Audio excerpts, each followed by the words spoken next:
로마서 11장 33절부터 36절의 말씀, 우리 네 구절의 말씀을 한 목소리로 합독하여 읽겠습니다.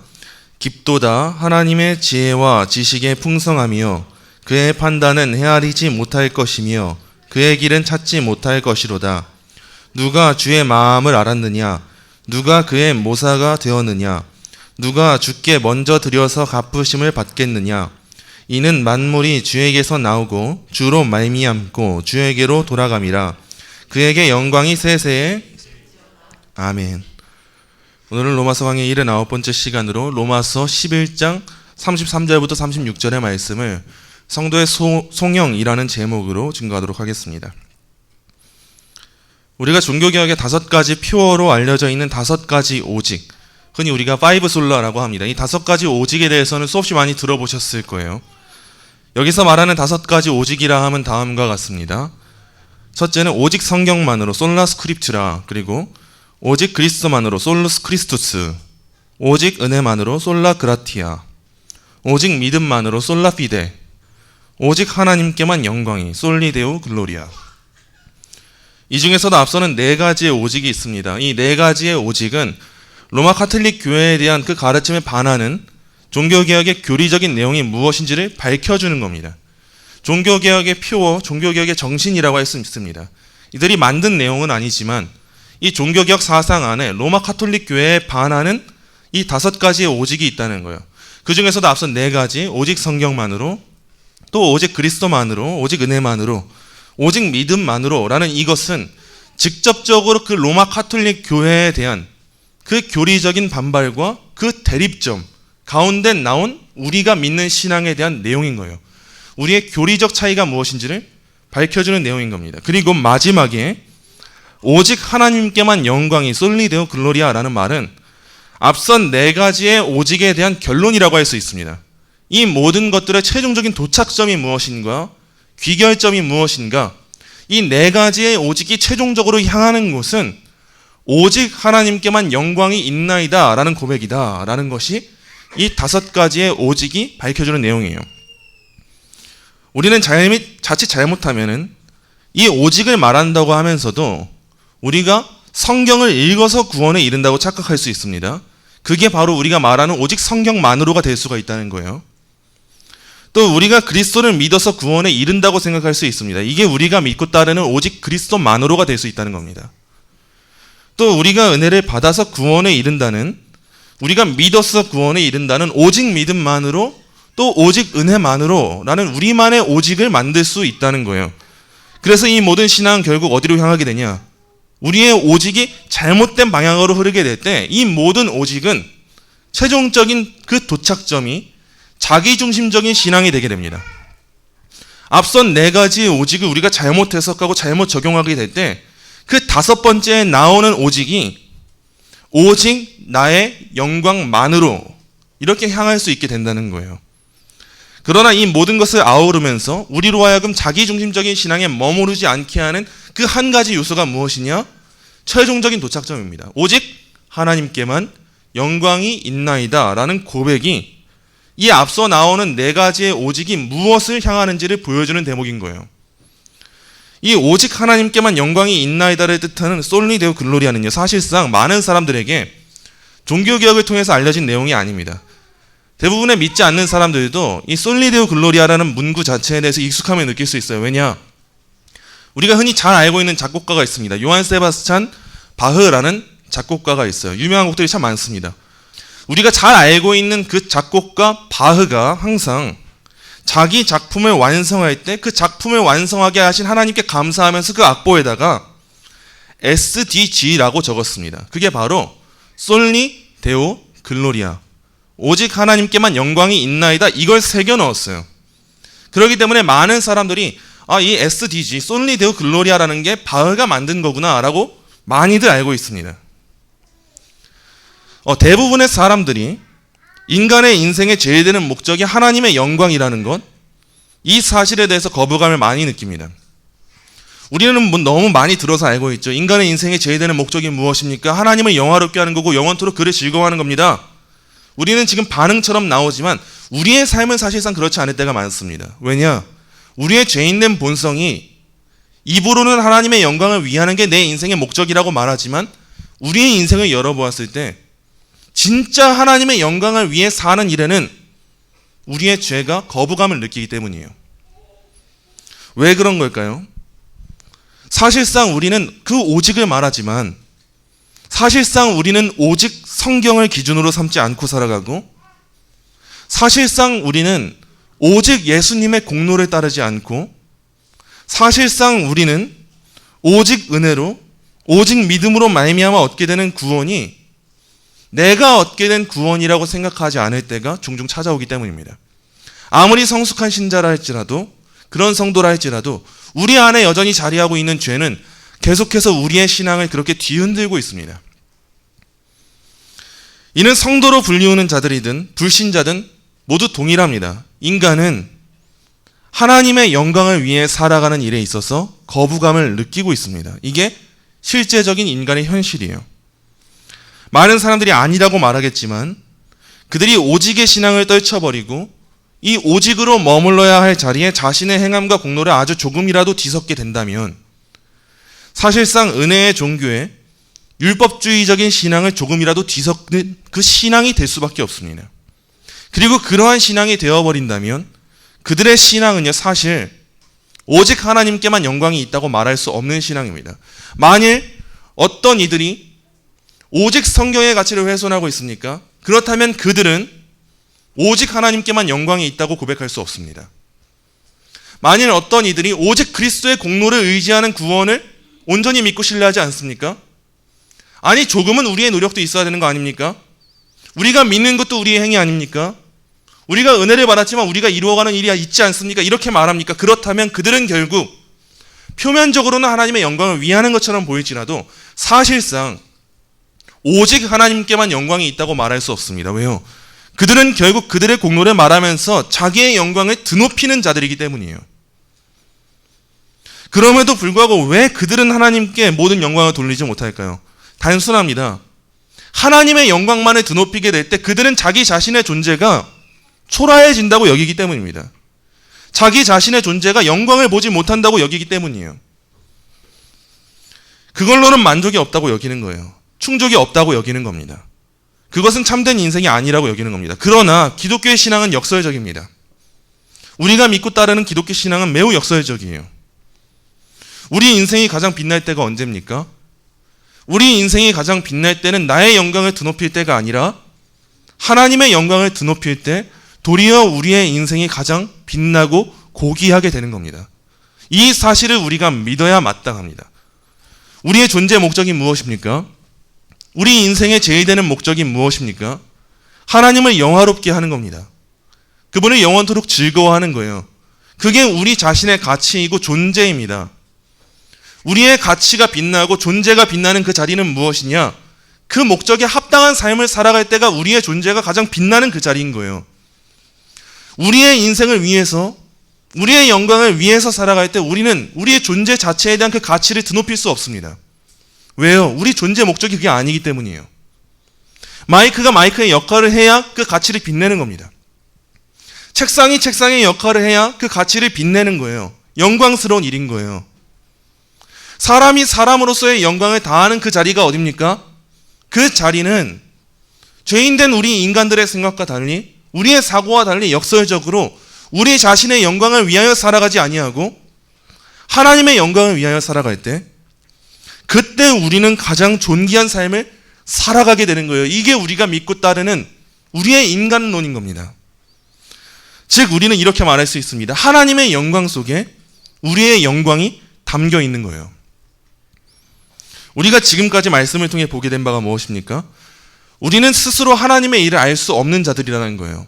하나님의 일은 매우 신비하고 우리의 이해로는 담을 수 없는 일이어서 하나님께서 계시해 주셔야지만 우리가 알게 될 수 있는데 하나님이 자신의 백성들에게는 자신의 신비를 알려주신다는 겁니다.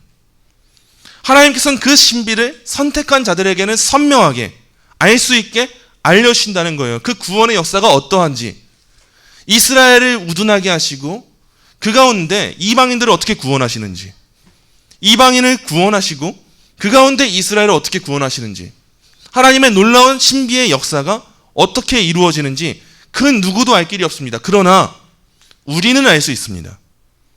하나님은 우리에게 그 신비를 알게 하셨어요. 그래서 사도 바울이 말하는 겁니다. 너희가 이 신비를 모르기를 내가 원하지 않는다. 이 말이 뭡니까? 우리는 이 신비를 꼭 알아야 된다. 하나님은 알게 하셨다라는 거예요. 우리는 그 신비를 알 수 있는 자들인 겁니다. 지금 우리가 살핀 내용이 바로 이거예요. 역사의 주권자가 누구십니까? 하나님이세요. 그 역사의 주권자이신 하나님께서 이루시는 일이 무엇입니까? 자기 백성을 버리지 아니하시고 그 역사라는 시간 가운데 자기 백성을 불러일으키시고 보호하시고 온전한 구원으로 인도하신다는 사실이에요. 즉 하나님의 구원 계시가 우리를 비출 때 우리가 깨닫는 바가 있고 알아가는 신비가 있다는 겁니다. 그리고 그 깨달음에 대한 반응이 뭐냐? 우리가 그 깨달음을 알게 되었을 때 터져 나오는 그 탄성이 무엇이냐? 그게 오늘의 본문 36절인 겁니다. 36절 잠깐 보겠습니다. 이는 만물이 주에게서 나오고 주로 말미암고 주에게로 돌아감이라. 그에게 영광이 세세에 있을지어다. 아멘. 최종적인 우리의 성도의 도착점, 우리의 반응은 바로 이겁니다. 더 이상 해야 할 고백이 없어요. 하나님의 계시는 하나님의 영광을 보여줍니다. 우리가 보게 되는 성경은 우리의 영광을 보게 되는 것이 아니라 하나님의 영광을 보여주는 내용이에요. 그래서 우리가 맨날 우리에게 적용할 때 하나님이 항상 나한테 괜찮다고만 하신다, 어쩌신다, 여기서만 머물면서 성경을 이해해서 안 돼요. 성경은 하나님이 어떤 분이신지, 하나님이 왜 영광을 받아 마땅하신 분이신지를 보여주는 책인 거예요. 이 성경의 내용을 우리가 깨닫고 보게 될 때 나오는 반응이 뭐냐? 그냥 흐지부지한 탄식이 아니에요. 하나님 왜 저 버려두십니까? 이게 아니라 오늘의 로마서 본문이 보여주는 것처럼 그에게 영광이 세세에 있을지어다. 아멘이라는 고백이 나오는 게 이 하나님의 주권을 믿는, 하나님의 신비를 알게 된 성도의 반응이라는 겁니다. 그러므로 하나님의 계시로 말미암아 오직 성경만으로, 오직 그리스도만으로, 오직 은혜만으로, 오직 믿음만으로를 깨닫게 된 자들이 최종적으로 향하는 도착지가 어디냐? 오직 하나님께만 영광이 있나이다 라는 그 최종적인 도착점이 우리가 도달하게 되는 겁니다. 그 기쁨에 사로잡히지 않을 수 없는 거예요. 오늘의 본문은 바로 그러한 성도의 찬양, 마땅한 찬송, 그 송영으로서의 삶을 보여주고 있는 겁니다. 오늘의 본문 33절 함께 보겠습니다. 본문 33절 우리 한 목소리로 읽겠습니다. 깊도다 하나님의 지혜와 지식의 풍성함이요.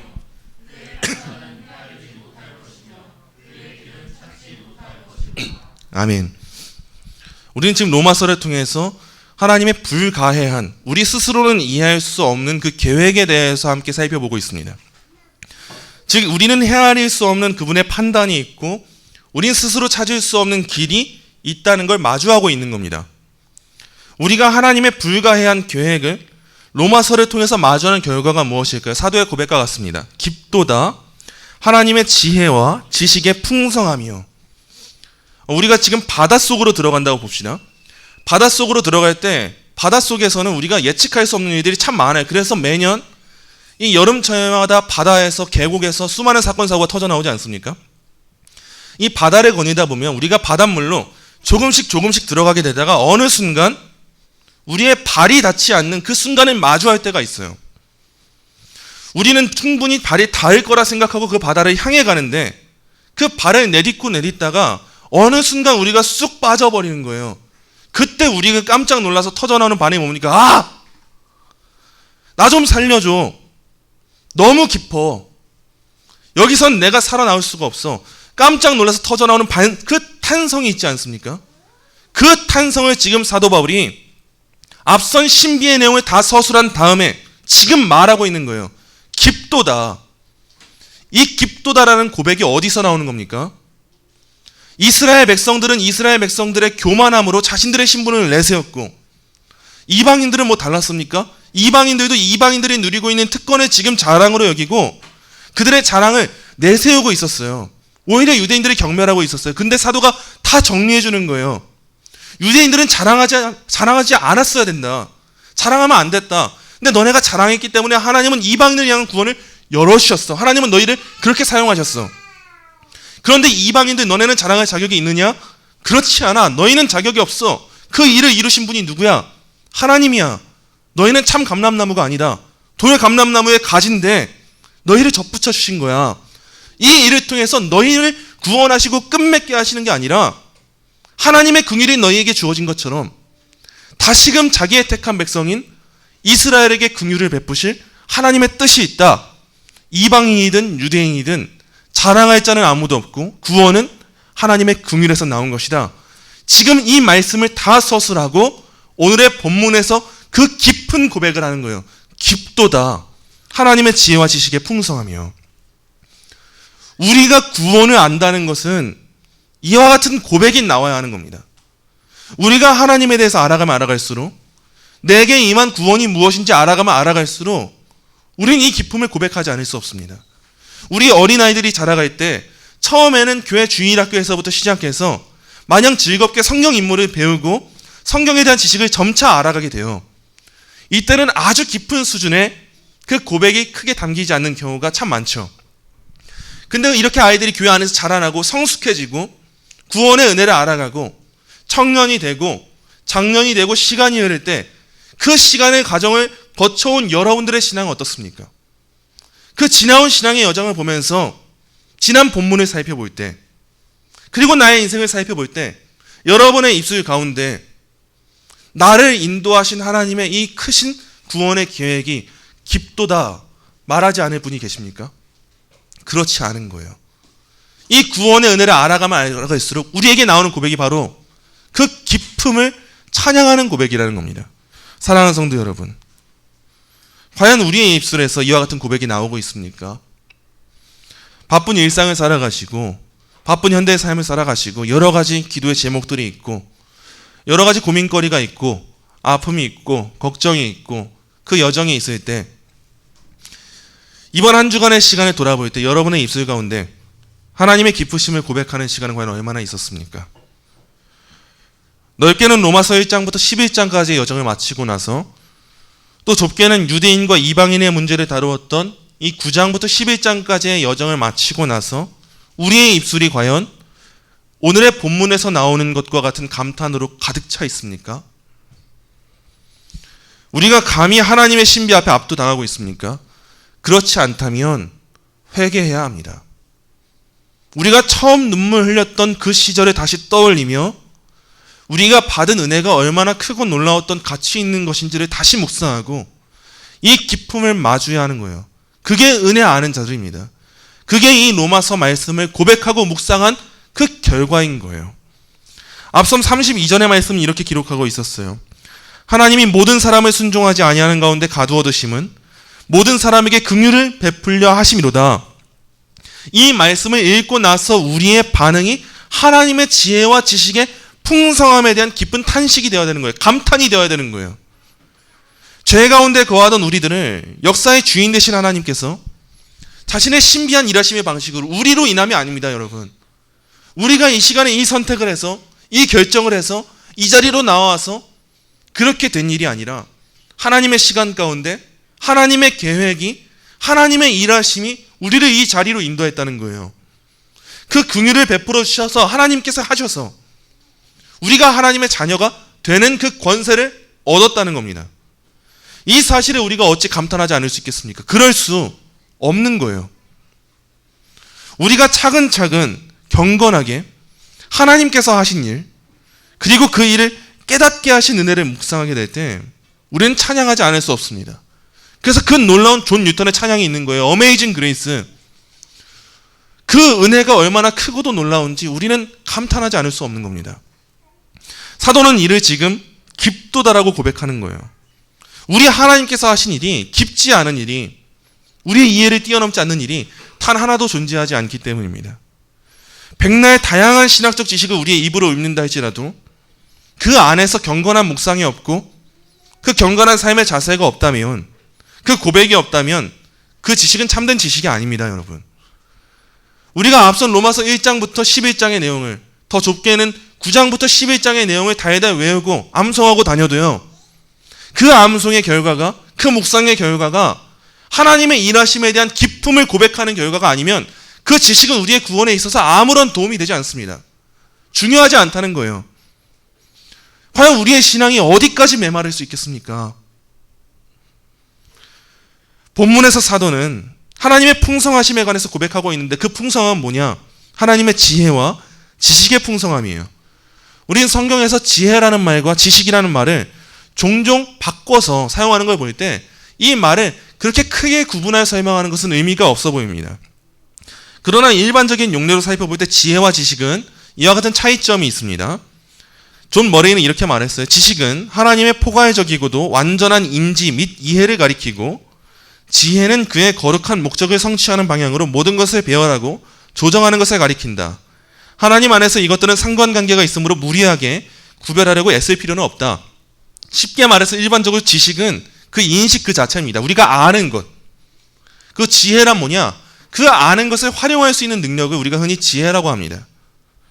그러나 우리가 굳이 이 두 용어의 차이에 집중하기보다는 본문에서의 의미를 주목할 필요가 있어요. 본문의 의미는 뭡니까? 하나님의 완전한 인지와 이해가 풍부하다는 거예요. 하나님이 모르시는 일이 없다는 거예요. 모든 일이 하나님의 사고 안에서, 하나님의 계획 안에서 철저하게 이루어지고 있다는 겁니다. 그리고 그 모든 일이 풍성하고 그분의 거룩한 목적을 성취하는 방향으로 하나님의 지식이, 하나님의 알미 이루어지는 방향으로 하나님의 지혜가 풍성하게 다 적용되고 있다는 거예요.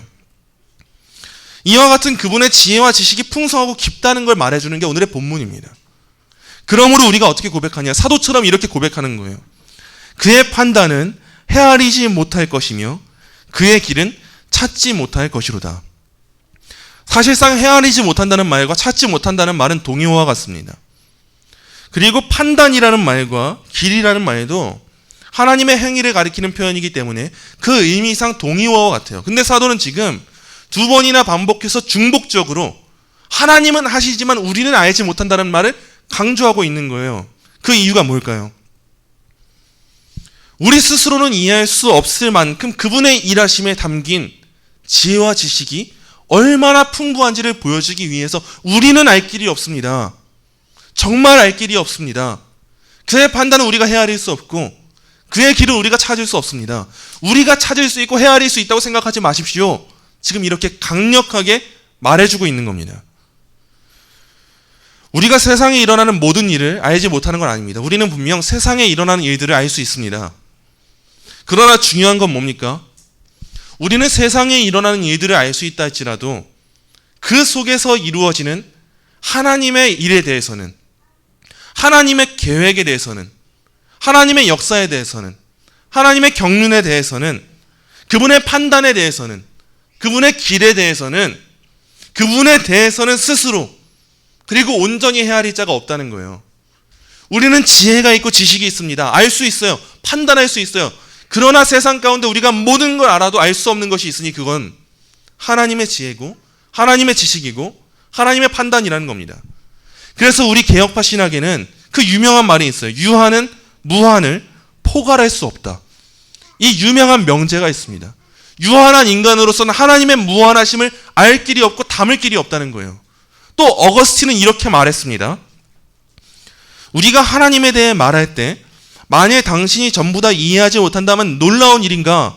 그 일이 놀라운 일이 아니라는 거예요. 당연한 일이라는 거예요. 왜냐하면 당신이 전부 다 이해한다면 그는 하나님이 아니기 때문이다. 무모하게 안다고 선언하는 것보다 오히려 경건하게 모른다고 고백하라. 하나님을 약간 아는 것은 큰 복이다. 하나님을 전부 다 이해하는 것은 전적으로 불가능하기 때문이다. 얼마나 중요한 말인지 모릅니다. 우리가 알 수 있는 분이라면, 다 헤아릴 수 있는 분이라면 그분은 하나님이 아니세요.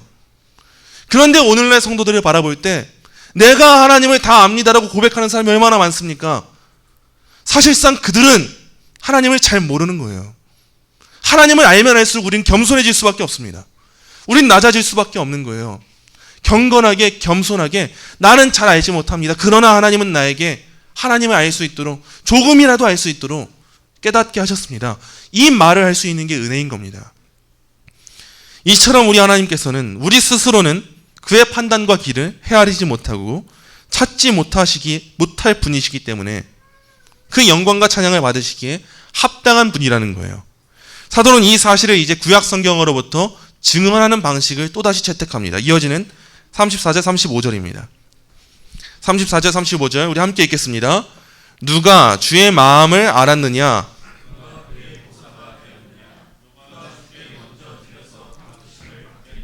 아멘. 34절은 이사야 40장 13절에 대한 70인역의 인용이에요. 그 히브리어 성경을 헬라어로 번역한 게 70인역인데 그 70인역에 대한 인용인데 이렇게 말하죠. 누가 주의 마음을 알았느냐라는 말이랑 누가 그의 모사가 되었느냐라는 말은요. 우리 인간의 한계와 그분의 깊으심과 풍성하심을 더 극적으로 대조시키는 말이에요. 우리는 그 마음을 알 수가 없고 우리는 그의 모사, 돕는 자가 될 수 없다. 더 극적으로 대비하는 겁니다.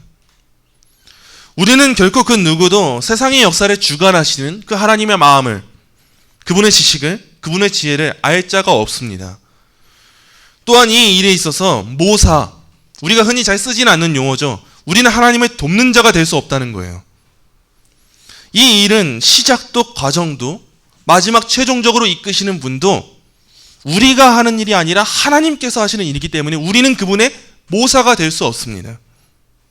그분의 지혜와 지식이 모든 일을 이끌기 때문이에요. 그러므로 우린 때때로 하나님, 제가 보기에는 이 일이 하나님의 일을 이루기에 더 좋은 일처럼 보이는데 이 일이 낫지 않겠습니까? 이렇게 고백하고 기도할 때가 있지 않습니까? 이러한 기도의 자세를 버려야 됩니다. 감히 우리가 누구이기에 하나님께 그러한 자세로 나아갈 수 있겠습니까? 우리는 우리의 판단과 지식에 있어서 하나님의 뜻보다 더 좋은 판단이 있을 거라는 그 생각을 겸손하게 버려야 돼요. 우리가 피하고 싶은 상황이 우리에게 주어지고 우리는 너무로 아픈 그 아픔을 겪어야 되는 상황이 주어져도 하나님, 제가 보기엔 이게 아니에요. 이렇게 말하는 것이 아니라 겸손하게 엎드려야 됩니다. 하나님, 저는 주님의 뜻을 알 자가 아닙니다. 모사가 될 수 없습니다. 그러나 하나님의 지혜와 지식이 풍성함을 고백합니다. 이 자세밖에는 우리가 나아가야 될 자세가 없습니다. 누가 하나님의 지혜를 뛰어넘겠습니까? 누가 감히 모사가 되겠습니까? 그러나 하나님께서 우리의 주권자가 되신다면 우린 담대할 수 있는 거예요. 우리가 모사가 되지 않는 게 감사한 일입니다. 우리가 알지 못하는 게 감사한 일인 거예요. 이어지는 35절은 욥기 41장 11절의 인용인데 이렇게 고백하고 있죠. 누가 주께 먼저 드려서 갚으심을 받겠느냐? 즉 쉽게 말해서 누가 하나님께서 자기에게 빚지신 분이라고 말할 수 있겠냐는 거예요. 하나님은 우리에게 빚진 분이 아니십니다. 우리에게 갚아야 할 것이 있으신 분이 아니에요. 오히려 그 상황은 반대예요.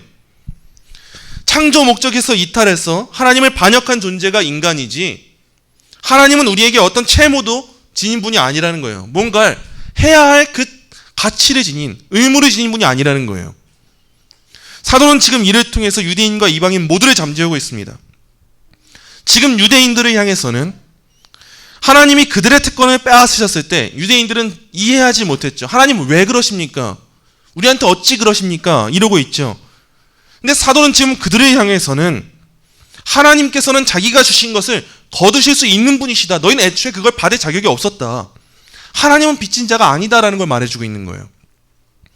또 이방인으로 향해서는 이방인들은 이렇게 묻겠죠. 왜 우리들에게는 유대인의 특권을 주시지 않았습니까? 이들도 꾸짖는 거예요. 너희도 애초에 내가 무언가 너에게 주어야 할 그 대상이 아니었다. 나는 빚진 자가 아니었다. 이걸 말하는 거예요. 이 말이 무슨 뜻입니까? 하나님은 애초에 우리 인간에 대해서 빚진 적이 없으시기 때문에 갚으실 것이 없으시기 때문에 하나님이 하시는 일은 모두 옳고 그분의 주권대로 행하셔서 마땅하다는 거예요. 우리에게 뭔가 해주셔야 될 분이 아니라는 겁니다. 그 모든 일은 하나님의 주권에 근거해서 다 이루어질 수 있다는 거예요. 그리고 이어서 이제 최종적인 도착점이 오늘의 본문 로마서 36절인 거예요. 36절의 본문 우리 한 목소리로 읽겠습니다. 이는 만물이 주에게서 나오고 주로 말미암고 주에게로 돌아감이라 그에게 영광이 세세에 있을지어다. 아멘. 세상 만사의 모든 일은 삼위일체 하나님께 귀속되는 거예요. 36절의 말씀에 이는으로 번역된 헬라어 호티는요, 앞선 내용들을 상기시키면서 그 결론을 제시하는 용도로 사용되는데 앞선 내용이 뭡니까? 앞선 내용은 그 누구도 주의 말씀을 알 수 없고 그 누구도 주의 모사가 될 수 없고 먼저 드려서 갚으심을 받을 수 없다는 거였습니다. 그리고 나와서 이제 이는이라는 말로 그것에 대한 결론이에요. 왜 누구도 모사가 될 수 없고 왜 누구도 주의 마음 알 수 없고 왜 드려서 갚으심을 받을 수 없느냐? 그 이유가 뭐냐? 이제 이는이라는 말로 36절을 시작하는 겁니다. 그 이유가 뭡니까? 이는 만물이 주에게서 나오고 주로 말미암고 주에게로 돌아감이라. 바로 이 이유입니다. 다른 이유가 존재하지 않습니다. 우리 하나님께서 만물의 근원이신 하나님이시고 만물이 그로 말미암아서 존재하게 하신 하나님이시고 만물이 그에게로 최종적으로 돌아가야 할 궁극적인 목표가 되시는 분이시기 때문에 그 누구도 왜 우리는 주의 마음을 알 수 없습니까? 왜 우리는 모사가 될 수 없습니까? 왜 우리는 갚으심을 받을 수 없습니까? 이렇게 말할 수 없다는 거예요. 과연 이 앞에 누가 반론을 제기하겠습니까? 과연 누가 이 앞에 찬양하지 않을 수 있겠습니까? 우리의 존재의 근원이 되시는 분이 누구십니까? 우리의 존재를 유지시키시고 이루시는 분이 누구십니까? 우리의 구원의 근원이 누구십니까? 우리의 구원을 이루시는 분이 누구십니까? 그렇다면 우리의 궁극적인 목표가 되어 마땅하신 분은 누구십니까? 이노 보건대 영광이 누구에게 있어 마땅한 것입니까? 그렇습니다. 오늘의 본문이 기록하는 것처럼 그에게 영광이 세세에 있을지어다. 아멘. 이 고백 외에는 구원의 은혜를 입은 자들의 입에서 나올 고백이 더 이상 존재하지 않습니다. 우리 하나님께서 알파와 오메가가 되신다는 게 무엇을 의미합니까? 처음과 나중이 되신다는 것은 무엇을 의미합니까? 이제도 있었고 전에도 있었고 장차 오실 분이라는 것은 무엇을 의미합니까? 이 모든 것은 이 세상의 모든 영광이 그에게 돌아가 마땅하다는 것을 보여주는 내용인 거예요. 그분이 바로 우리 하나님이십니다. 우리가 믿는 하나님이 이 하나님이 맞습니까?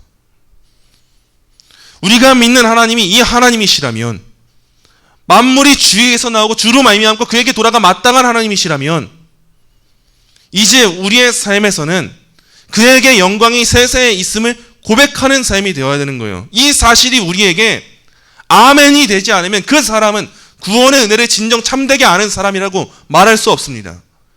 여전히 우리가 내 인생의 주인은 납니다. 나의 영광을 위할 때 내 존재의 목적이 있는 거예요. 이렇게 말한다면 우리는 가장 빛나는 그 고귀한 상태에 임하지 못할 겁니다. 그 역설의 상태에 향하지 못할 거예요. 우리 인간의 인간됨이 어디서 나옵니까? 하나님의 영광을 위할 때 우리의 영광이 있는 겁니다. 하나님의 영광 안에서 우리의 영광을 마주하게 되는 겁니다. 그에게 영광이 세세에 있을 때, 우리의 모든 삶이 그에게 귀속될 때, 그때 우리 또한 가장 큰 기쁨을 누리는 자들이 되는 겁니다. 말씀을 맺습니다. 사랑하는 성도 여러분, 지금까지 사도는 철저한 교리적 논증을 빈틈없이 서술했습니다. 이 안에는 여러 교리들이 있었죠. 칭의 교리도 있었고 성화 교리도 있었고 하나님의 여러 가지 그 속성들이 담겨 있었죠. 근데 넓게 볼 때 이 모든 내용은 다 어디에 속해 있냐? 하나님의 주권에 속해 있습니다. 이 하나님의 칭의도 성화도 그 안에 나오는 모든 내용도 하나님을 알만한 것들도 무엇도 다 하나님의 주권을 보여주고 있는 게 앞선 로마서의 모든 내용이에요. 사도는 로마서를 통해서 하나님의 절대 주권을 밝혔습니다. 그리고 그 논증의 최종 도착점이 어디냐? 오늘은 로마서 11장 36절입니다. 우리는 많은 사람들이 로마서의 핵심 주제를 이신칭의로만 알고 거기서만 머물러 할 때가 참 많습니다. 근데 우리가 이 신앙에만 빠지게 되면 늘 우리의 신앙의 중점이 우리의 구원에만 향하게 될 때가 많아요. 그런데 우리 인생의 목적은 우리가 구원받고 천국에 가는 게 아니라, 다름이 아니라 우리 인생의 제일 되는 목적은 하나님을 영화롭게 하는 거예요. 그 삶을 살아가는 자들에게 천국이라는 결과가, 구원이라는 결과는 뒤따라오는 것이지, 우리 인생의 메인 목표는 구원 자체가 아닙니다. 이신칭의 자체가 아니에요. 그래서 로마서의 핵심 주제는 로마서 1장 16절 17절이기보다 사실상 오늘의 본문 앞선 1장부터 11장의 내용을 다 서술하고 그 마지막에 모든 만물이 주에게서 나오고 주로 말미암고 그에게로 돌아간다는 것, 그에게 영광이 세세에 있어 마땅하다는 것, 이걸 믿는 믿음으로 아멘이라고 외치는 것, 바로 이것이 우리 성도의 삶의 가장 큰 목표이고 로마서의 핵심 주제입니다. 오늘의 36절 말씀 제가 한번 다시 읽겠습니다. 이는 만물이 주에게서 나오고 주로 말미암고 주에게로 돌아갑니다. 그에게 영광이 세세에 있을지어다. 아멘. 이것이 보여주는 바가 무엇일까요?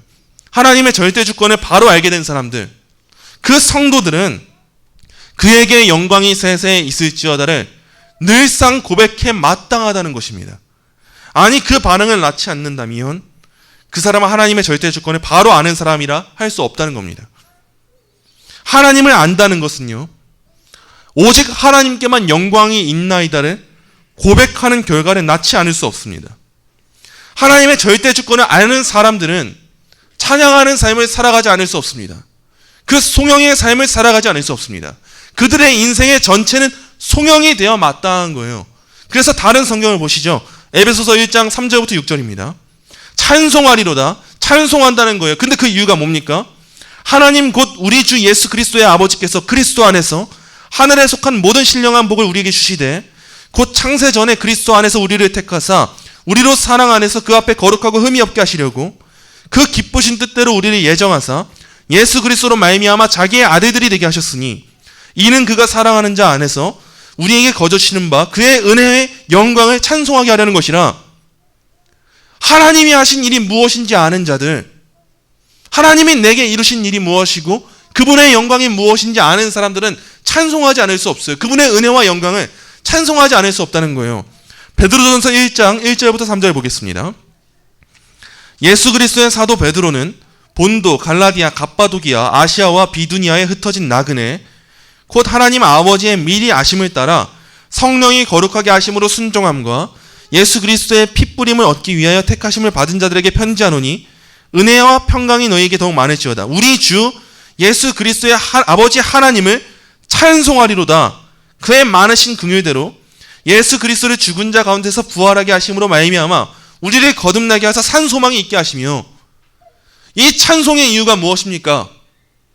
하나님은 찬송을 받아 마땅하신 분임을 알기 때문에, 하나님이 어떠신 분임을 알기 때문에 그 모든 결론, 그 모든 도착점은 내 영광이 아니라, 내 만족이 아니라, 단순한 내 쾌락이 아니라, 내 기쁨이 아니라, 내 부요함이 아니라, 나는 낮아지든 높아지든 상관없고 하나님의 영광을 찬송한다는 고백이 나오는 겁니다. 그래서 하나님의 절대 주권을 바로 아는 사람들은 세상이 흔들리고 사람들이 변해도 늘 그래왔던 것처럼 늘상 똑같은 삶을 살아갑니다. 늘상 그 송영의 삶을 살아가는 거예요. 하나님의 크신 은혜가 전적으로 타락한 자기 자신에게 신비롭게 임했다는 사실을 아는 사람들은 그분의 은혜의 영광을 찬양하지 않을 수 없는 겁니다. 주 예수 그리스도의 아버지 하나님을, 그분의 긍휼을 찬양할 수 없는 거예요. 찬송하지 않을 수 없는 거예요. 만약 여러분이 진정 흔들리지 않는 믿음을 가지고 싶으십니까? 왜 내 믿음은 이렇게 연약하지? 왜 나는 이렇게 늘상 흔들리지?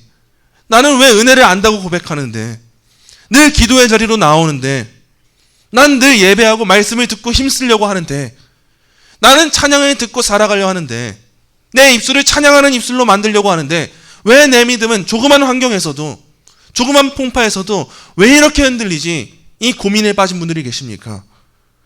그렇다면 하나님의 절대 주권을 더 깊이 알기 위해 힘쓰십시오. 다른 건 노력하지 마세요. 하나님의 절대 주권을 먼저 알기 위해 힘쓰셔야 합니다. 이 세상을 살아가며 가장 큰 기쁨을 누리고 싶으십니까? 다른 비법 찾지 마십시오. 다른 환경 만들지 마십시오. 그건 다 부수적인 것이고 사라져 없어질 것들이에요. 하나님의 절대 주권을 더 깊이 알기 위해서 간구하고 애쓰십시오. 이 정도 알았으면 나는 하나님의 절대 주권을 알고 있습니다 말하지 말고, 여전히 저는 하나님의 절대 주권을 다 알지 못합니다. 저는 다 헤아릴 수 없습니다.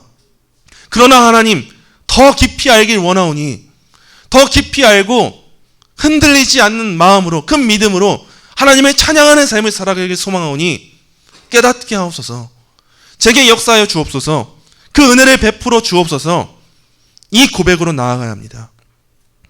하나님께서 우리에게 그분에 대한 지식을 깨닫게 하신다면 우리는 더 그분의 영광을 위해 살아가게 될 것이고, 그 안에서 덩달아 우리 자신의 영광 또한 마주하게 될 것입니다.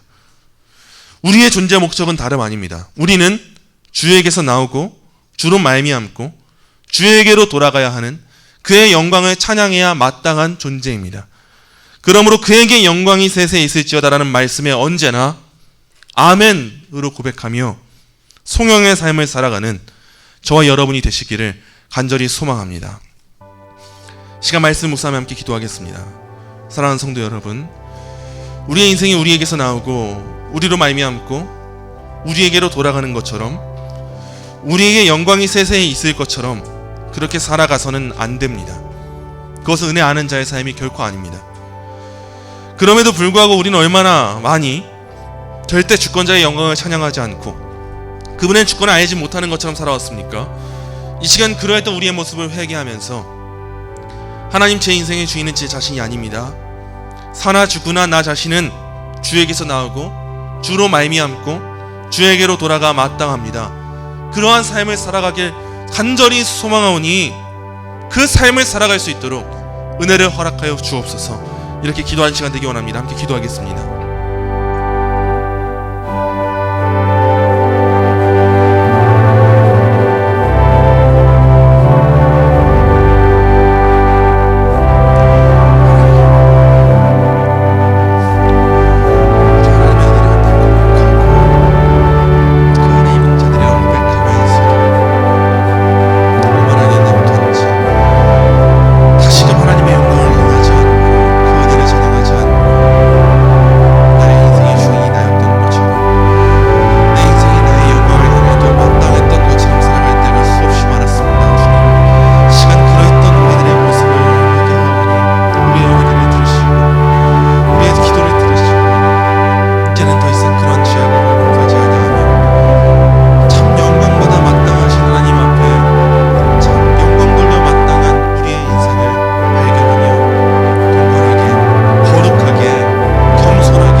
오늘의 로마서 말씀을 통하여서 참 하나님의 영광을 위해 살아가 마땅했음에도 불구하고 하나님의 영광을 위하기보다 우리 자신의 영광을 위하고 우리 자신의 영광을 위하는 것을 하나님의 영광을 위하려 했던 것처럼 거짓되게 포장하려 했던 우리의 모습을 발견하오니 이 시간 우리가 하나님 앞에 겸손하게 꿇어 엎드려 낮아진 상태로 우리의 지난 모습들을 회개했다면 지금 우리들의 기도를 들으시고 우리들을 용서하여 주옵소서. 우리들의 인생의 주인은 우리 자신이라고 여기는 것보다 비참하고 미련한 것이 없는데 때때로 우리의 신앙은 연약하여 큰 은혜를 받았다 고백하면서도 하나님이 내 인생의 주인이라 고백하면서도 때로는 그 오직의 신앙을 버려둔 채 조금이라도 나의 행위를 뒤섞고 하나님의 영광을 훼손하려 했던 우리들의 모습이 있습니다. 주님, 이제는 그런 우리들의 모습을 돌이키길 소망하오니 우리가 이 땅 가운데 거하며 누릴 수 있는 가장 큰 기쁨, 그의 가장 큰 영광을 하나님의 영광 안에서 발견할 수 있도록 우리에게 큰 은혜를 허락하여 주옵소서. 이제 우리의 갈망은 다름 아니라 이 세상에서 가장 하나님을 영화롭게 하는 그 성도가 있다면 그 성도가 내가 되길 원하는 그 간구함을 우리 안에 허락하시고 하나님의 영광을 위하여서 하나님의 높으심을 고백하며 하나님께 영광이 세세에 영원토록 있음을 고백하며 나아가는 그 삶을 우리가 살아가길 소망하오니 이제는 그 우리의 존재 목적에 걸맞게 찬양받기에 합당하신 하나님 앞에 찬양하는 그 송영의 삶을 우리의 인생이 살아낼 수 있도록 주님 은혜를 베풀어 주옵소서. 감사하며 예수님의 이름으로 기도합니다. 아멘.